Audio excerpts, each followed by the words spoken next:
Hello, beautiful strangers, and welcome back to another episode of Myth. When last we left off, we initiated a conversation with Ryoko Ichi, and Meito had a bit of a, well, not exactly a flashback or a flashed forward or something. More like he had a moment of, God, I can't think of the word. He had a moment of time where he was vaguely able to communicate, or seemingly anyway. I don't actually know for certain, but he was seemingly able to communicate with the Riri of the real world, his world, whatever, from the other world, timeline, universe, bullshit, whatever. But yeah, let's get back into it, shall we? It was a cloudy day. Near the end of visiting hours, I had an unexpected guest. He always had to pick the worst times to show up. It had to be when I wasn't in the mood to talk to anyone. How are you doing? Yuri giving you any trouble? Edogawa asked as he removed his coat. I couldn't even be bothered to sit up in bed, so I answered lying down. Are you sending Yuni-chan here to give me trouble? Well, no, the opposite, said Edogawa. Then it's the opposite, I replied. Sounds like you're in a bad mood. Hospitals don't do much to heal your mood, unfortunately. I bitterly smiled. Edogawa returned a similarly stiff grin. Is this about the stabber? Edogawa asked with displeasure. Yep, they were arrested apparently. When I revealed the cause of my sulking, the tension in Edogawa's face gradually relaxed. Then he sat right down by the bed. After which, he fell silent. What is it? Something was unnatural about Edogawa's behavior. He wore the unsure expression of someone struggling with being forced to arrest and investigate someone who, well, not a friend, was an acquaintance. Well, what I'd been planning to do was ask for details about the crime. But he immediately got over it. Edogawa went on. I couldn't tell if he was only pushing his concern aside for now or not, but he sounded disappointed. Don't get mad at me. You've got evidence, witness testimony, and the weapon to all line up. I'm just trying to see what else we can get, Edogawa said in an attempt to appease me. It felt like we may or may not have been on the same page. Maybe it was just my imagination, but it felt like something wasn't connecting. Hey, can I ask what you're talking about? The stabber, obviously. Right, about Yuki. Huh? Edogawa's eyes widened. Have you not looked at a newspaper or anything? I don't typically look at the local news, nor do I particularly feel like it right now. Seriously? His look instantly told me the source of the confusion. It turned out that whoever the police arrested for this crime was... You got the wrong guy. I glared at Edogawa again. His bitter smile and reaction made me sigh so hard that the breath hit his face. Did what I said on the day I was admitted to the hospital somehow result in the wrong arrest? Didn't she actually name... whatever. I said we've got evidence. Witnesses say they're positive about it too, and the knife we collected has your blood on it. Everything points to him being the culprit. Edogawa declares like a middle-aged man on top of a political party's rallying car. At some point, he'd taken out an electronic journal to help explain. I took the journal and looked over Edogawa's so-called proof. Pien Koichi, age 37. Weapon 16-centimeter kitchen knife. Victim's blood on the blade. Witness testimony. Depiction of the man running away with a knife that matches the suspect. DNA analysis in progress. Who's this? I told you, it's the culprit. I can't believe this. I was so shocked that I couldn't do anything but stare at the ceiling. The victim's telling them she saw the culprit. The mystery man who appears out of nowhere contradicts that. Isn't it obvious who they should trust in this case? Well, it's not that simple, typically. In the real world, if you're curious, witness testimonies are considered to be almost entirely unreliable and are occasionally and pretty much just used to corroborate things and point in the right direction. And that's not even that trustworthy. You can't really convict something, at least of anything major, just on witness testimony. He said, she said, or he said, she said, she said, so on and so forth. Any of that, it doesn't really matter. It's not pointless, but it's near meaningless. No, well. Well, I'm not surprised if you're shocked for now. The thing is, no amount of testimony from you can stand up to hard proof. I'm sorry to interrupt while you're visiting your wife, sir. Someone said before I could argue. Oh, didn't see you there. It was my doctor. My checkup was supposed to be done for the day, though. Why, if it isn't the doctor, thank you for taking care of my wife. I clawed at Edogawa's leg. His strenuous attempt to not groan in pain made me feel a little bit better. What a nice couple. The doctor smiled. A child who looks after her mother, and a husband who visits his wife. Well, I can't exactly say the misunderstanding is unexpected. Are you about to perform a checkup? Edogawa asked the doctor, such that I'd lost the chance to clear things up completely. No, she's already had her checkup today. I'm here to inform her that she can leave the hospital. Wow, that was fast. It should still be about a week, shouldn't it? I was as surprised as I was ecstatic. It was as though I was being released from prison. It's because he tried so hard to get better. The doctor said and took my hand. That's what happens when you do what the doctor says. That sounded like a bit of an exaggeration for someone who took 2 weeks to fully recover anyway. Regardless, what was important was that I was getting out. Get your belongings together, you two. Please leave the hospital by 10. Yeah, basically, get your shit and get out. Yeah, got it. The doctor said in a businesslike manner and left. He must have had other work to take care of. I didn't want him to be around for too long either. Like, I've been in the hospital before. I've been in an emergency room before. I've not been in a hospital extended like that. I've had family that has. I've never been, and I've never heard anybody being told by the doctor, basically, pack your things, you need to be out by 10, or anything like that. Always in my experience, it has always been, you're being released, you're free to go, and then they leave. And I'm sure if you took too long and we're just kind of staying there, then they might come back and say, hey, you kind of need to leave or something like that. We need to clean the room and get it ready for another patient, blah, blah, blah, blah. But I've never been told it's you're being released, get the fuck out, basically. No, whatever. You must have had other work to take care of. I've read that. So he'll think I'm your wife forever now. And he thinks I'm your child. Uni-chan appeared with a flower and used it to replace the old one. I was still bothered by all this. I heard from the doctor. Congrats on the speedy recovery, Hiro-san. Thanks. I felt faintly dizzy. Too much was happening at once.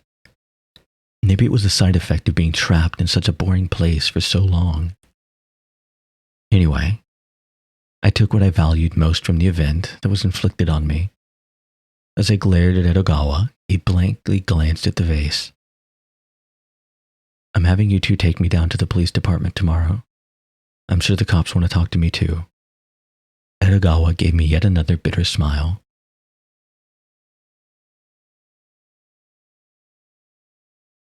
Myth, Day 10, Pitiful Person.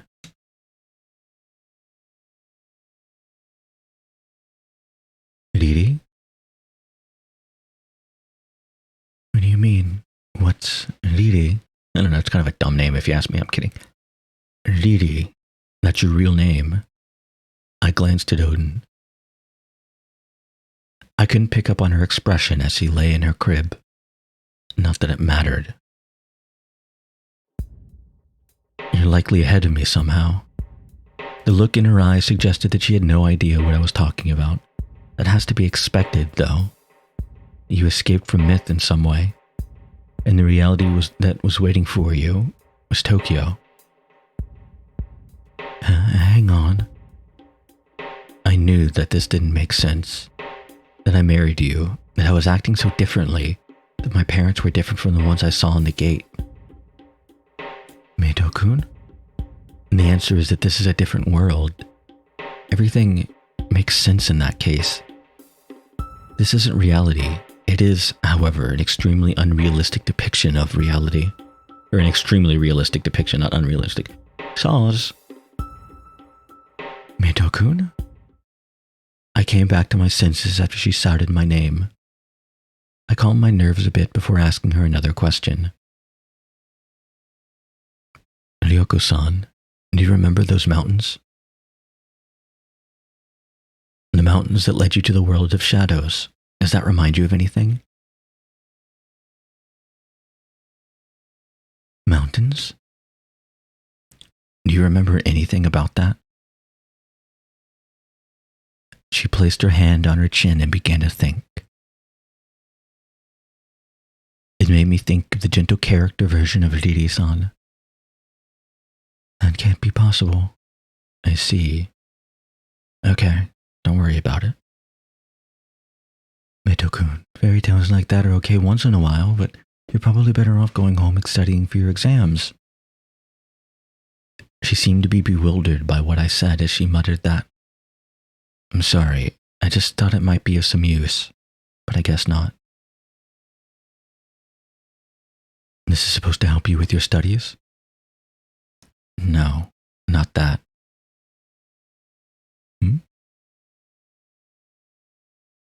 We were totally out of sync. I thought I could stimulate her memories as Riri and potentially...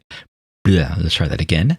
I thought I could stimulate her memories as Riri and potentially learn more about what was to come, but it seemed like that wasn't going to happen. She didn't possess her memories as Riri anymore. This was a waste of time. Anyway, putting aside that fairy tale stuff, she changed the subject. Meito-kun, you met with Yuni's father? I thought for a moment before responding with, yes. It was easy to imagine who she was speaking of. When she referred to Yuni's father. Meito Tanabe. Me. No, the me in the video. Could you tell me whether you met him then? Seriously? And there's no need for me to. Why? You'll be able to meet him soon. She looked confused. You don't seem very surprised. Wrong voice. My words could be seen as an impolite challenge of sorts. The reason why she didn't get mad because of that might have been because of her personality. It's just, that's rather blunt. Why do you think that'll happen? He'll return soon. For some reason... Right. For some reason. In 2 days. Wah, wah, wah. Baby crying noises. Baby crying noises. Car alarm. Smoke detector. Loud things. Yuri began to make a commotion from her crib. She wailed and cried. Oh dear, I'm sorry. I forgot to feed you. Ryoko stood up after telling me to wait a moment. She headed to the kitchen after that. I stood before Yuni. She stopped crying, but she sniffled. Yuni, Ichi, Odin. I'm beginning to understand what your goal is. I glared at her as I said that. Yuni didn't even attempt to look at me. You're looking for your place. I don't know the reason why, but you're trying to make yourself fit in a number of different worlds. Am I wrong? I sneered, but she didn't respond. What are you scheming? She finally looked over at me. Her eyes were large, like saucers, but her face was devoid of any particular expression. Whereof one cannot speak thereof. She stopped. I didn't know the true meaning behind her words, but I knew what she was saying. One must be silent. After hesitating for a moment, my, or perhaps everything's, very existence is all for naught. She began to speak again. God reveled the existence behind his incarnation.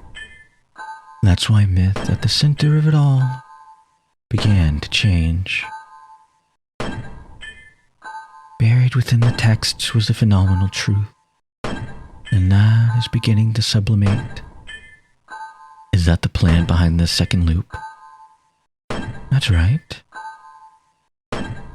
Tokyo in the year 2002 is fated to disappear, yet it continues to exist. So long as I continue to exist, then so too will my plan continue to be a success. I deduced something upon hearing her say those words. My deduction concerning the creator of this second loop. We've met before. Didn't I say that we've met before? Shimon, in this world, where did she disappear to after the first day? The answer was hidden in her own words. Shimon, the baby before me, Uni, Ichi. I'm not sure what the connection there is. I don't know if it's a Japanese language thing that just doesn't translate. I don't know. She existed without a character costume. In the main plot, Shimon in the main plot was who told me to come here. Was she also Odin? No, she couldn't be. Her words didn't match up with Odin's before me. That meant that Shimon in the main plot was likely Valkyrie. There was also Uni, a character in the other world. Assuming that she isn't a character, then it's possible that she's Odin. Meaning the person writing the main plot for Myth would disappear. Whoever wrote Myth this time couldn't have been Odin. That seemed to be the most likely outcome. This was the most probable synopsis. Some sort of deal was arranged between Odin and whoever the author is this time around. Everything went as Odin wanted up until now, but Shimon in the main plot, rather Valkyrie, told me as much in that dream. Soon you'll be moved soon, and there you'll be killed by the hands of a new Dadari. There was only one thing I could say about her, though. She's so pitiful. Such a pitiful person. I don't know why, but your own friends betrayed you. The scene suddenly changed to the front of the station. This was the first sudden change since I arrived in this side plot. Was everything finally coming into place in the other world? Or was I just not... Was what I just did not in their best interests? I muttered that to no one in particular. Of course, the author wouldn't answer. I waited for the scene to change as I thought about what it meant to kill myself. Perhaps they were going to call a third person here? Forget it. There was no point in speculating. The scene was fading away. I could tell that the scene was changing by itself. Valkyrie said that the Meito who spoke more confidently was the me before I left the Village of Shadows, and the Meito who spoke the way I do now was me after I left the Village of Shadows. Which meant that what was waiting for me after this was what I had to do. To leave the Village of Shadows. Sorry, I have no choice but to kill you. You've done no wrong, You can't even bear any sins because you're not human. Because you know nothing. Because you're just a puppet. Because I'm going to be your substitute, and I'll escape from here. So,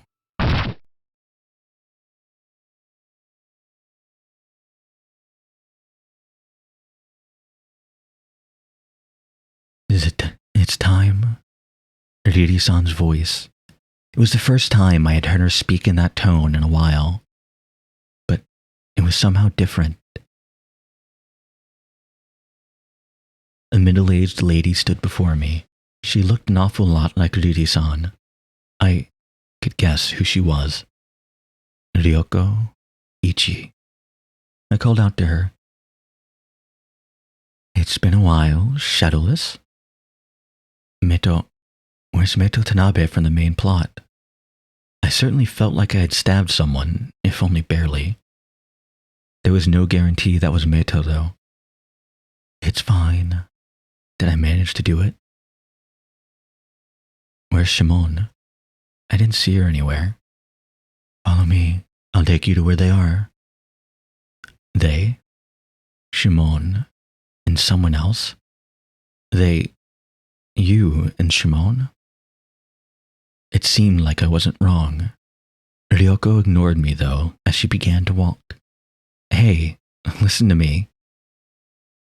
Like it makes a difference if I tell you anything. Space-time dictates we should never meet one another. Are you that fascinated by the idea of idly chatting with me? I'll change the future myself.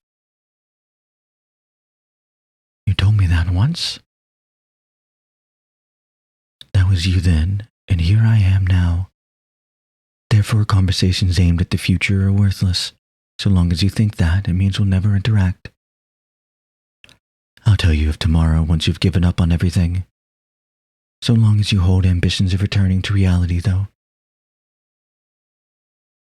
Reject me and accept yourself. Find happiness with your own two hands. Beyond all the struggles you must face, if you can, that is. Myth. Otherworld. And that, I think, is where I'm going to end off this episode. Next time, Otherworld 23, Beyond the Brightness. The first time you visited Otherworld in quite a long time. So I hope you remember what happened there. I certainly pretend like I do. But yeah, well, I'm curious as to how things are going for the new Tadari, who've, well, has been mentioned. We know Berserker, who is, attempting to kill Meto Tanabe and all of that. And Odin said that, well, we're going to go back to the past. It's going to happen. It's going to happen. He's going to kill you, blah, blah, blah, blah.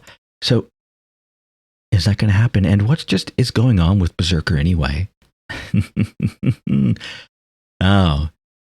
Find out. Well, before I tease, I would like to say we're in the home stretch. We're getting there. We're getting pretty close.